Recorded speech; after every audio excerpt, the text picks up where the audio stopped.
It's Gem City Tonight with Andrew Matakaitis.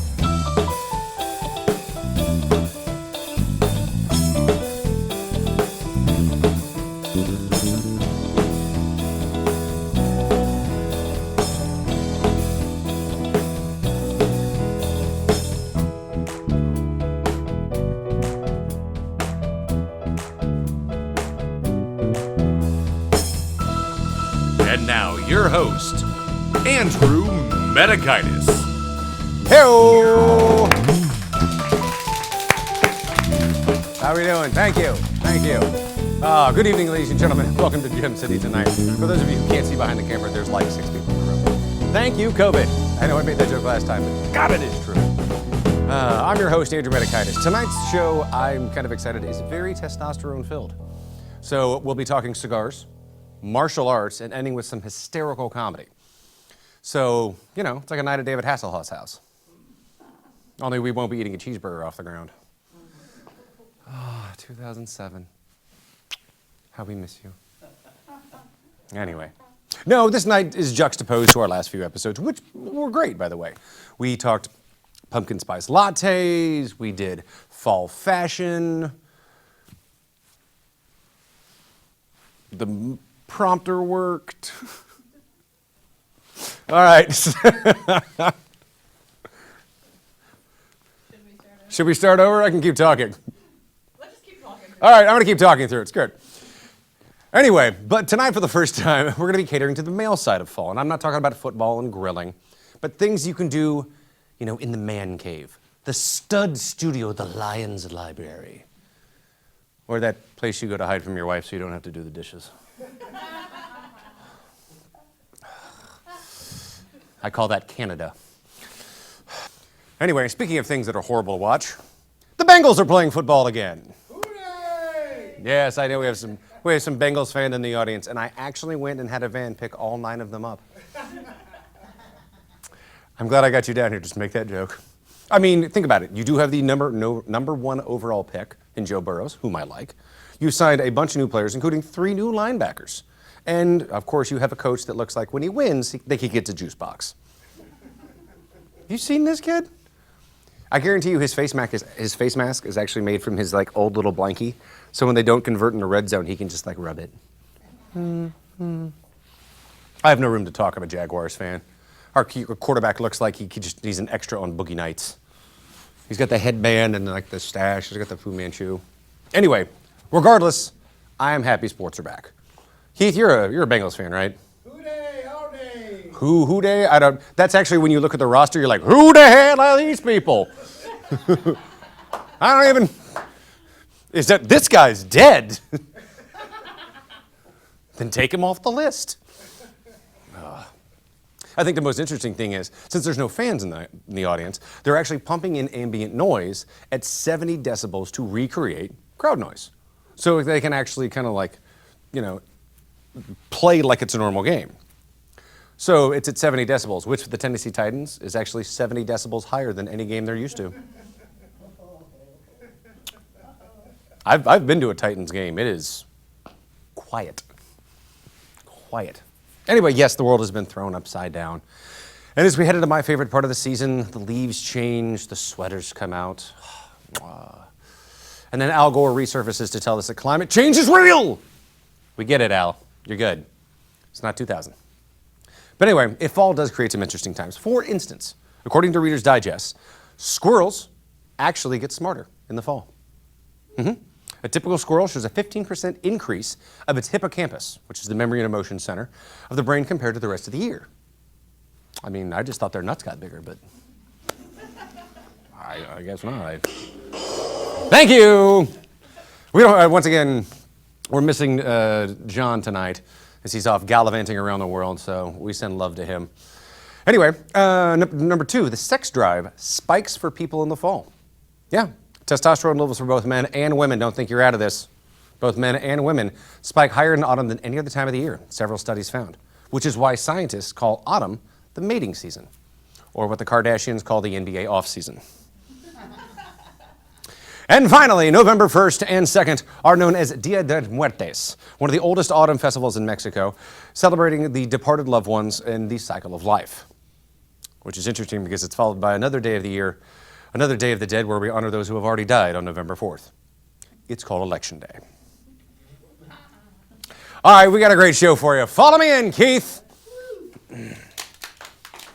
I love this camera. I can't believe they gave me my own show. Ugh. All right. Does this chair work? I've sat in this thing before, right? Ugh. All right. This is just, what am I drinking? Ahas? Aha? Hold on. My hair's not enough. Fix that. The camera, not the aha. Not the aha. What am I doing? There you go. Perfect. Pan up a little.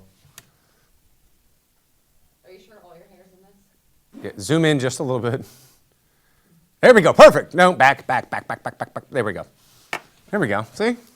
This is what happened when you thank you, COVID, for Minimal Crew. Thank you, COVID. Yes, I'm drinking ahas. You can only get them at Target. They're like bougie water. I'm using bougie correct in that sentence, by the way. Nailed it. Nailed it. No, you can get ahas anywhere. I got bougie water on fleek. You're welcome. I think I can say that sentence. I think I can. Hang on. I can I? All right. So we're going to do our desk piece. Like I said, we were talking about football. I'm a Jaguars fan. You're a Bengals fan. Monica, over to you. I know nothing about football. Sports balls. Yeah, right. Ricky Lake. The Bengals. Oh, Bengals. Cowboys, actually. Cowboys. No, Tonight. what? You can't default to the Cowboys. It's like defaulting to the Yankees. Rob? World Poker Tour. Touche. There's going to be more movement in that. Hi? Mumbly Pig. Yeah, that's my favorite too.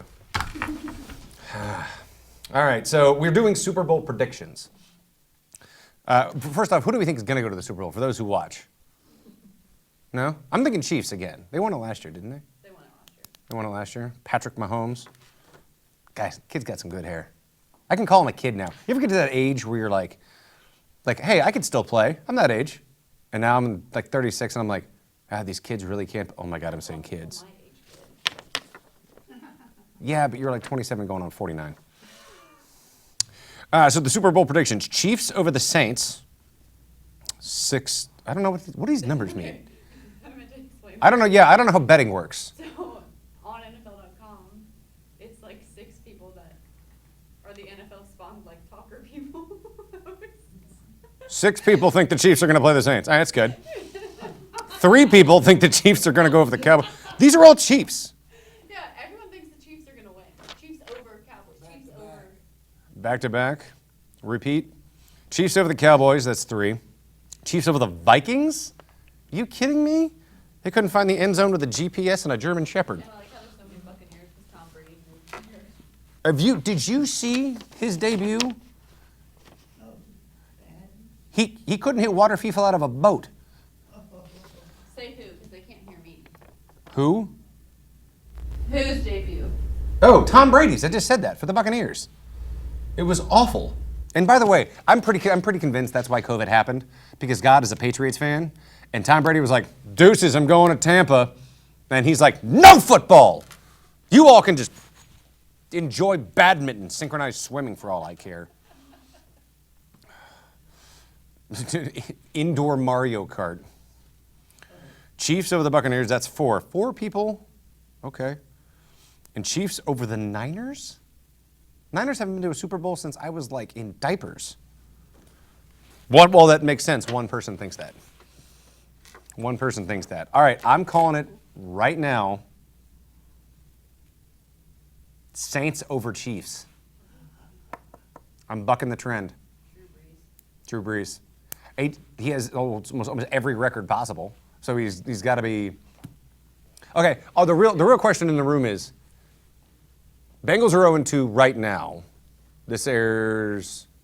So this is October, so they'll probably be. How do you think they're going to finish? They started 0-2. No, I've never seen Keith think this hard, ever. The Bengals always start okay And then they end, okay? terribly. Huh? They're making the playoffs. They always make the playoffs. No, they don't. They've made the playoffs like once in like the last 362 years. I think Jesus bet on the Bengals the last time they fucking went. Oh my God. Hey, Jaguars almost beat the Patriots to go to the Super Bowl like 2 years ago. Horseshoes? You kidding me? The Bengals were at home watching this game. We're watching this game. That's enough out of you. All right, you know what? We got a great, yeah, please, can we move on from this? Sports balls. Monica's like, I don't know what's happening. I watch pro chess. I don't know about you. It's fine. All right, we got a great show for you. We have Smokey Stokestop, the Smokey Stokestop, coming on, talking about cigars. We're gonna do some karate, and I think I'm gonna have my butt kazacked later. And then one of my favorite comedians is coming on later. So stick around for more Gem City Tonight.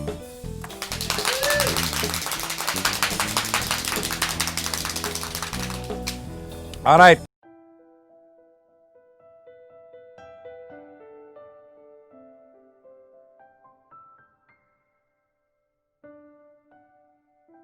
It wasn't always like this. My friends were slowly going away.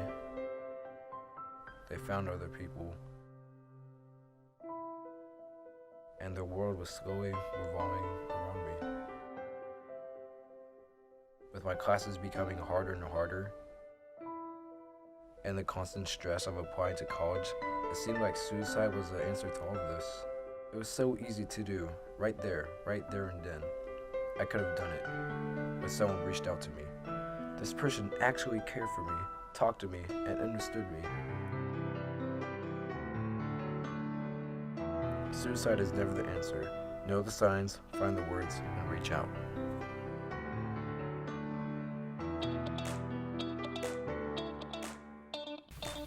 All right, we're back for Gem City Tonight. My first guest tonight is a great guy, active in the community, and has a fantastic shop. Put your hands together for Robert Graham, owner of the Stogies Smoke Stop.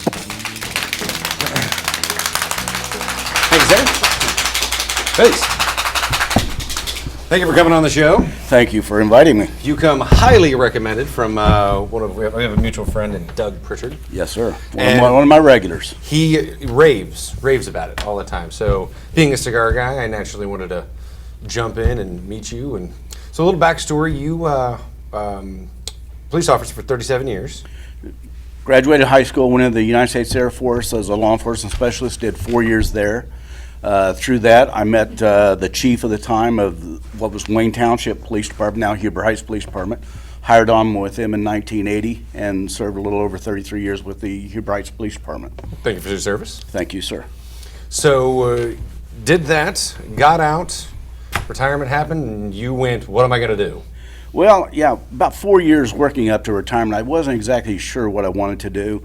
I was on the SWAT team for 30 years. I had taught one of the first active shooter courses in the state of Ohio through my SWAT training that I was on the SWAT team with the police department. Right. And leading up to retirement, I just didn't know what I wanted to do. I've always enjoyed cigars. I think I had my first cigar in 1975 as a junior in high school. And then in the military, enjoyed cigars. Never smoked cigarettes, just cigars, and I've enjoyed them. So leading up to retirement, I started looking for a building, way overpriced. Nothing that I could afford on a policeman's retirement salary until I ran into a lady who I've known for several years, and she offered me her building, which at that time was Norma's Tanning and Nail Salon in Huber Heights. Mm-hmm. We sat down, she offered me the building, and it was at a price that I could afford on my retirement. So I bought the building, we refurbished the inside of it, and we opened up as the Stogie Smoke Stop. So that was, how many years ago? That was in 2015. I put a down payment on the building in 2014, bought it outright in 2015, started the remodeling process in January, finished that up, and we opened up June the 8th of 2015. Nice. What was the reaction for the community? I mean, I'm a cigar guy myself, but if you kind of look in the area, other than places like wine and so forth, there's not really a lot of places to go. So what was the reaction of the community? Very receptive. I had been in the cigar community for a number of years, different cigar shops. I felt the Dayton area was kind of starving for what we now provide, which is a lounge type atmosphere. We have a front lounge area, back lounge area, a beautiful walk-in humidor, a great selection of cigars, and I really felt that this area was needing something like that. I was active in the cigar community, went to a lot of cigar events. Anytime I traveled around out of state, other cities, one of the first things I would do is look up local cigar shops. Right. The people that are there, so inviting to everybody. And the moment you walk in that door, you got something in common with them, because chances are you're there to smoke a cigar, and it's that magic leaf that brings people together. One of the things that Doug always talks about, and I've heard from multiple people, is the sense of, camaraderie and, open communication. It doesn't matter where you're from, what you do, you're there for one purpose, and you're there to break bread. It's a stress reliever, and it does bring people together. We're very fortunate, the wife and I, with this shop in our customers. Who's here today, I want to point out. She's there, she's announced. My wife, of course, she's got her master's degree in business management, and she takes care of a lot of the paperwork and the financials of the business. As good women behind us normally do. She's also works out at Wright Pat, and she's also in the Air Force Reserves, Senior Master Sergeant Air Force Reserves. Nice. So, one of the things Doug's always likes to talk about is people bring in types of like different bourbons or different types of things, and it's always one like, here, want a sip? Here, want a sip? Like one of the things we do offer in our back lounge area, I do have a bar there. We do not have a liquor license. We do not sell liquor, but we allow the BYOB. We allow our patrons to bring that in, and they share with everybody. And it's just, our customer database is so inviting to everybody that walks in that door. If I'm busy, it ain't nothing for the guys in the front room, which dominoes is pretty prevalent in our shop. Tuesdays and Saturdays are big domino days, but it's nothing for those guys to be sitting there playing a game of dominoes. Someone walks in that door and it's, hey, how you doing? And if I'm busy, what are you looking for? Can I help you get something for you? And it's just something that I don't know how we're so blessed, but our customers are so inviting to everybody, and it's very important, I feel. it is. So that's one of the things that I think really makes or breaks a place like that. I mean, when I first got back here, because I moved away and I came back, it was at Boston Stoker getting cigars. Yes. And I love the cup of coffee or whatever, but everyone was sitting and you couldn't smoke in there. You can smoke outside, but everyone's kind of in their own world or whatever, and I was just like, where do you go? I mean, obviously Dublin Pub has the upstairs and they have some events, whatever, but never has a place like this kind of fallen into my lap until Doug started talking about it. Well, under the Ohio laws, when the big smoking ban started, you couldn't smoke in bars anymore than that. For the new person wanting to open up what I did, the lounge atmosphere in the state of Ohio, number one, it's got to be a standalone building, can't be connected to another building, and 80% of the sales has to be tobacco. Tobacco only. Doesn't include lighters and cutters and everything that goes with that. Is strictly tobacco. So I could get a liquor license and have a cigar bar, which was really a dream of mine. But once I do that, if that cuts, any part of that cuts in that 80% of tobacco sales, you lose the lounge. You can no longer smoke inside. Gotcha. So that's why we are just a cigar lounge. Nice. And we allow the customers to bring in what they would like to drink. We offer Coke products, we offer coffee. Fantastic.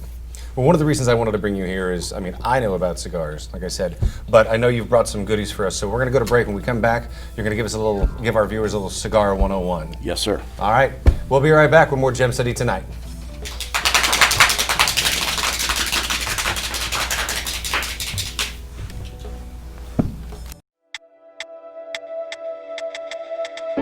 On August 11th, my brother Max wrote these words and hanged himself. He was only 15, and he had his whole life ahead of him, but he was tormented and bullied until, hopeless and alone, he took his own life. Though Max's pain is gone, the pain of his family will last a lifetime. Don't let this tragedy repeat itself. If you or someone you know is speaking or thinking about suicide, Talk to an adult. What wouldn't you do to stop it? All right, we're back with Robert Graham of the Stogie Smoke Stop. So you brought some goodies for us to explain cigars to our viewers. So. Yeah, basically what we do, especially when I get a lot of new people into the shop who are not really familiar. They have an interest in cigars, but they really don't know that much about it. So what we do is we kind of classify them into 3 categories: mild, medium, or full-bodied. Mild cigar is kind of creamy and smooth. You have that tobacco flavor. No pepperiness, no spiciness. When you get into a medium-bodied cigar, you're picking up that tobacco flavor. You could have a little spice in there, but not too much. And then a full-bodied cigar is just full. It's rich. It can be spicy, bold, and that's generally how we classify the cigars. This one right here, which is the Oliva Connecticut. This is something I would recommend to a first-time cigar smoker. It's a mild, creamy cigar. There's no pepperiness, no spiciness. It has the Connecticut shade wrapper on it. And then you get into some of your bolder cigars, your sun-growns, Maduros, Habanos, Corojos, different types of tobacco blends. It sounds like you just said 3 different types of appetizers. Well, it really can be equated to it all goes to your palate. And of course, everybody's palate's different. I may enjoy a cigar very much. It may not hit your palate the right way. Sometimes I'll have a cigar in the morning that I really didn't care for, but I'm going to give it a second try in the evening because your palate will change throughout the day. You could have a cigar in the morning with a cup of coffee, have that, and not really care for it, or just blow your socks off, have that same cigar in the evening, maybe after dinner, a little something to sip on, bourbon, scotch, coffee, whatever your palate enjoys. And you'll either enjoy that cigar or the one that you liked in the morning, you won't like it at night because your palate changes throughout the day. Makes sense. Cigars can come in various sizes. This is a Figurado. It's tapered on both ends. It's a Figurado. This is the Oliva V Milanio. Very good cigar. Here's what we call Lancero. Long and skinny Lancero. Get a lot more wrapper on that cigar. I feel like you I pick need up a lot more flavors on that cigar. I feel like I need a sword with that cigar. If Batman smoked a cigar, that would be it. Touche. The Murcielago. Which is bat. I knew that. Look at that. So, how many different types would you say offhand, if you could? How many different types do you have in your store? We talking types of sizes, flavors, because there's flavored cigars out there as well. Yeah. There are the 100% tobacco. There's nothing added to that cigar other than to adhere that one big wrapper on the outside. There's a vegetable glue, a pectin glue, to help seal that outer wrapper on that. The cigar is made up of 3 different things: the filler, the binder, and the outer wrapper.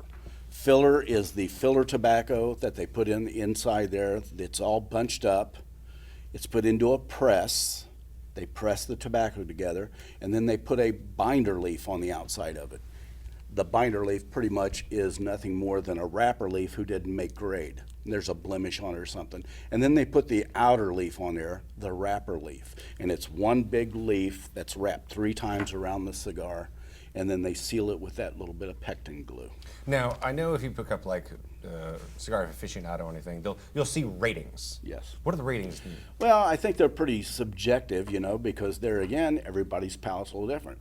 I have had cigars who maybe were not rated so high that just blew my socks off. They were great cigars.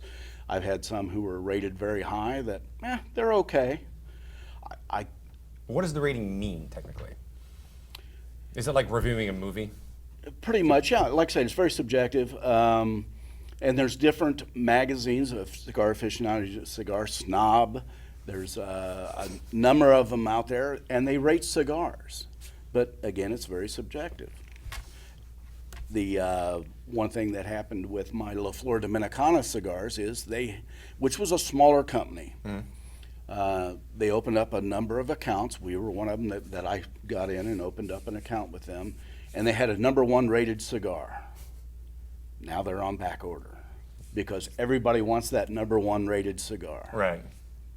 And it's just the dealings of the business. So there's always the debate that I hear is lighter, match, or butane. The floor is yours. Wood match is good. Wait for the sulfur to burn off. Butane. I use a butane all the time. I like the butane lighter. The refined fuels that we use in these lighters is very refined, and Hey, we've got fire on the set. it burns very clean. Right. So you're not going to get any contaminants. The old Zippo style lighter that That's had what I the use. Ronson fuel, one of the worst things you can use to light your cigar with. Great. That's fantastic, because that's what I use. Because you're picking up all that contaminants. It's not a refined fuel like you get with a butane lighter. You're better off, in my opinion, going down there and getting a Bic lighter and lighting that cigar. Great. That's fantastic. Years I've used a Zippo. Years. I carry one all the time. Now, we do have butane inserts for those Zippo lighters. Really? Where you can have a little tank that actually goes in there, replaces the inner workings of that Zippo lighter. Take that out, put in a insert, and you have yourself a butane torch lighter. Okay, now I know what I'm doing.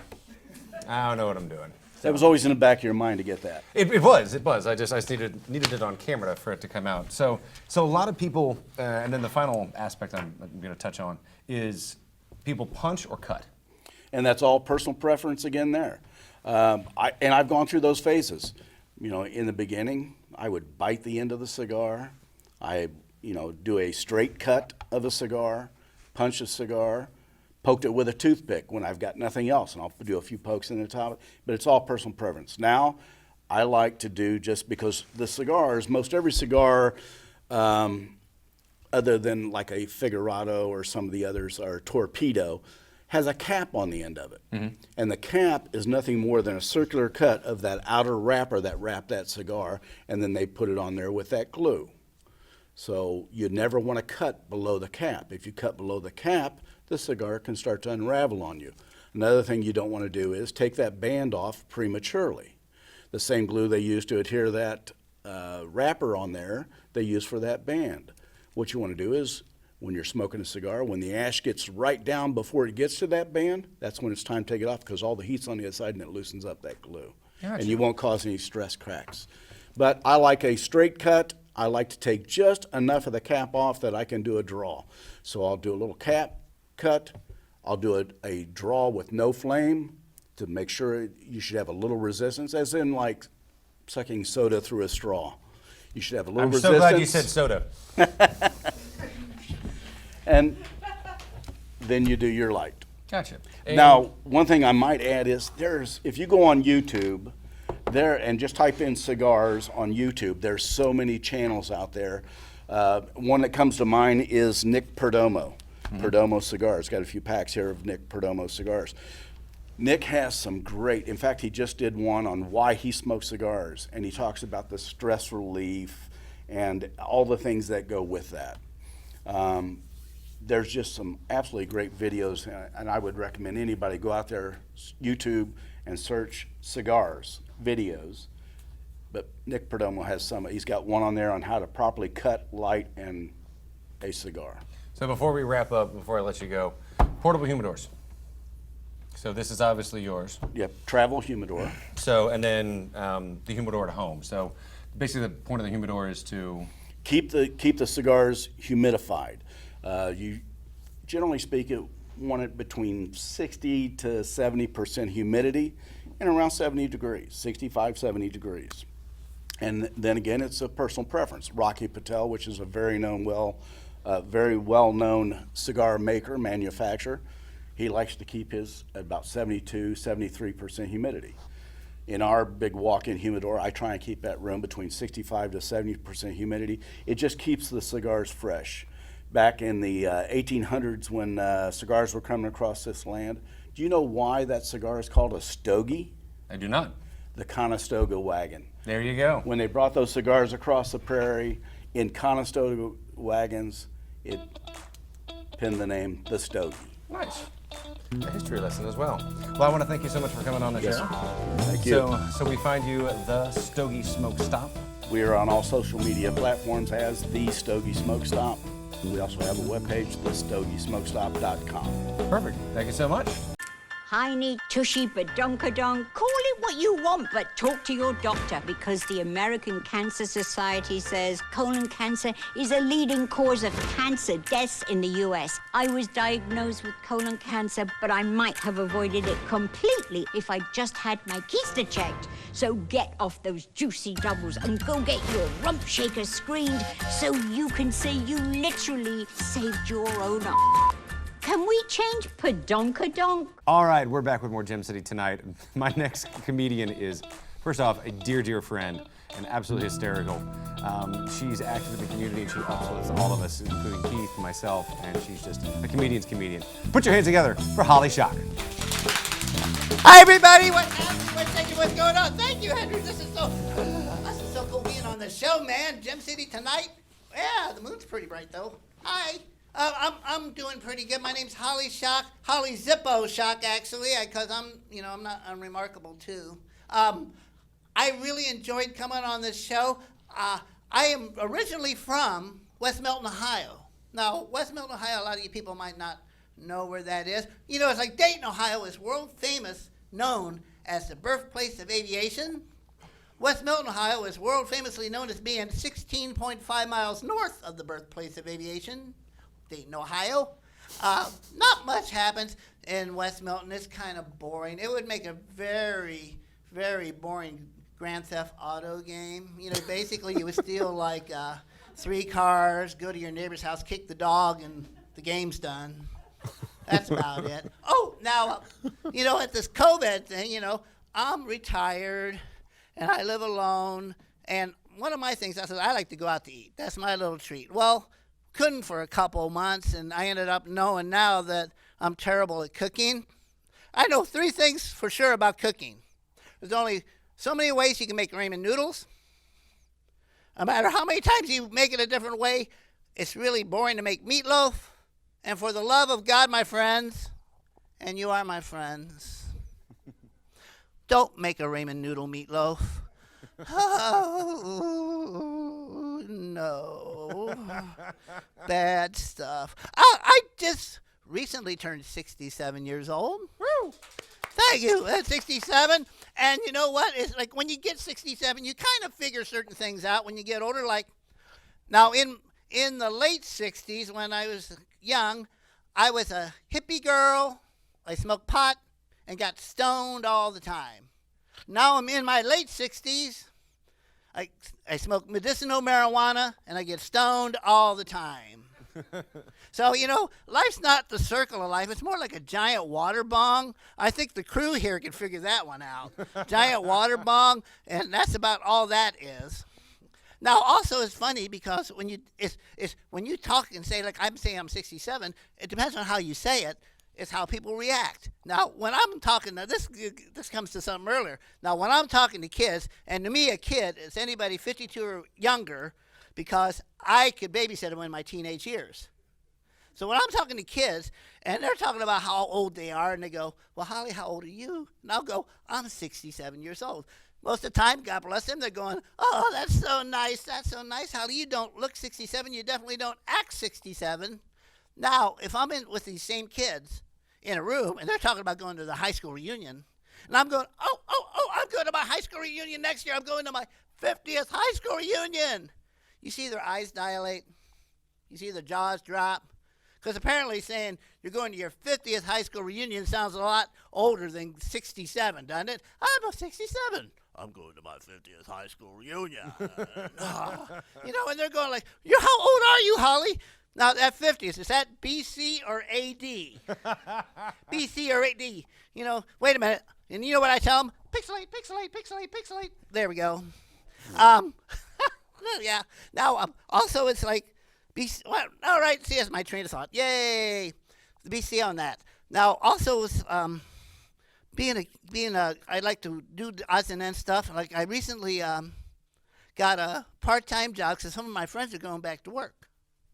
So I decided I was going to do a part-time job as a daycare center, helping the daycare with this thing. And I love doing that. I'm making some good money doing the daycare. Matter of fact, after I'm done with this routine, I got to go out to my car and make sure the kids are okay. Especially little Timmy. Little Timmy, that rascal. I think he figured out where I stashed my bottle of Jack Daniels under the passenger seat. That rough yeah.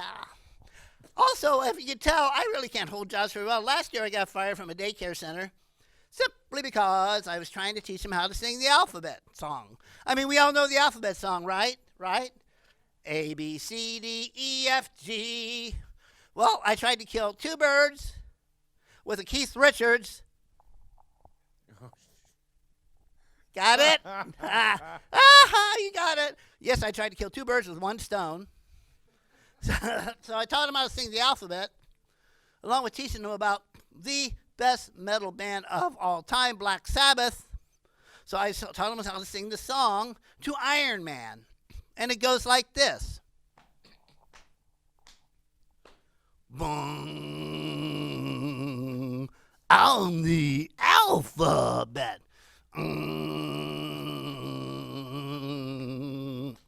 A, B, C, D, E, F, G, H, I, J, K, L, M, N, O, P, Q, R, S, T, U, V, W, X, Y, and Z. I'm the alphabet. I'm alphabet. I had a great time. The kids had a great time. Thank you. The parents, however, were not too amused. Oh, one thing I want to tell you, too, is about my high school reunion. I'm really excited about going to my 50th because I'm going with the guy I used to date in high school, my high school sweetheart. It's going to be really wonderful, man. It's going to be so much fun to go with him. He's a really smart guy. You might have heard of him. His name's Nikola Tesla. Oh, man, that guy. I'll tell you, after we go to the dance, we're going to head back to his place, turn on some AC/DC. Sparks will be flying, and don't even get me started on his Tesla coil. Oh, man. Oh, now, one more thing I got to tell you guys is that, you know, I don't mind living by myself. I don't mind living by myself, but the idea of not being able to have anybody over, not being able to have sex. I mean, oh, my goodness, not being able to have sex, you know, it got me a little twerky. There you go. There's somebody. Got me a little twerky. And so what I did, and it might sound a little strange, is I built me a man/lover/sex toy out of rice cakes. So I made a man/lover/sex toy out of rice cakes, and I know that's kind of weird because when I brought him into the bedroom, I forgot that the day before, I made a man/lover/sex toy out of Rice Krispie treats. So imagine me standing between these two guys. It was awkward. Thank you very much. I'm Holly Shock. Holly Shock, everybody.